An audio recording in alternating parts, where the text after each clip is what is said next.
В Ухте планируют закрыть школу в микрорайоне Югор. По окончанию учебного года детей распределят по школам города. Такое решение приняли городские власти. Причина – некомплектность и состояние здания. Почему ухтинские власти пошли на такой шаг и как в следующем учебном году будет организовано обучение детей, расскажет Виктория Науменко. В 3 часа дня в школе номер 6 микрорайона Югор нет ни детей, ни учителей. На месте только руководство, чтобы встретить съемочную группу. В городских школах в это время еще идет учебный процесс. Консультации, факультативы. Это показательно считают в управлении образования. На сегодняшний день в учреждении учатся всего 46 детей.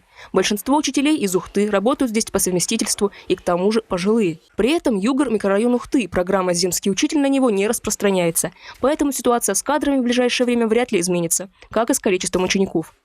Из 15 человек 10 достигли пенсионного и такого глубокого пенсионного возраста. И с учетом имеющейся проблемы в наших городских школах, у нас сейчас 75 педагогических вакансий, мы не ожидаем сюда притока молодых кадров.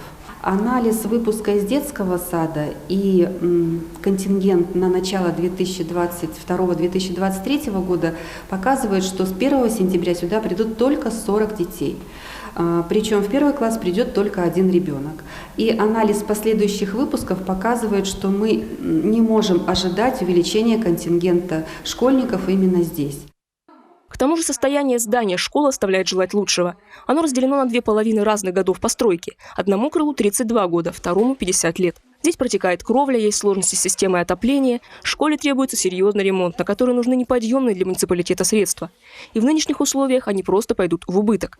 Администрация Ухты поддерживала школу как могла. Так, когда в 2015-2016 году здесь резко упала успеваемость, учителей физики и математики ежедневно возили из города на транспорте управления образования. Только благодаря этим мерам местные ребята смогли сдать экзамены. Сейчас из 46 учеников здесь только 9 хорошисты. Многие жители микрорайона давно перевели своих детей в городские школы.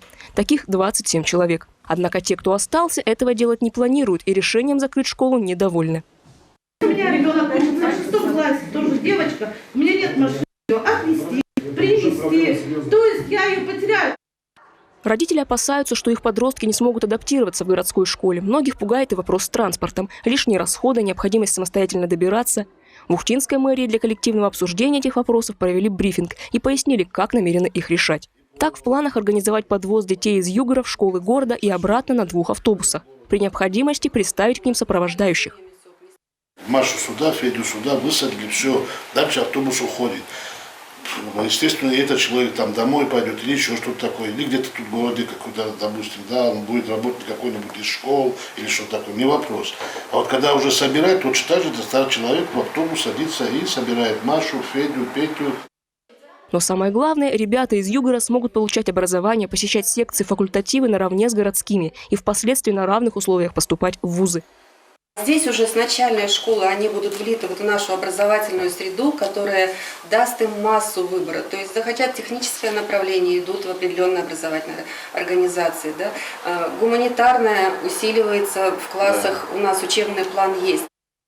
Таким образом, расформирование школы номер 6 в Ухтинской мэрии видит единственным оптимальным решением. Дети доучатся текущий учебный год и будут распределены между 19 и 5 школами или пойдут в другие учебные заведения по выбору. С 1 сентября школа в Югоре будет ликвидирована как учреждение, а здание законсервировано. При переводе все школьники получат поддержку психологов.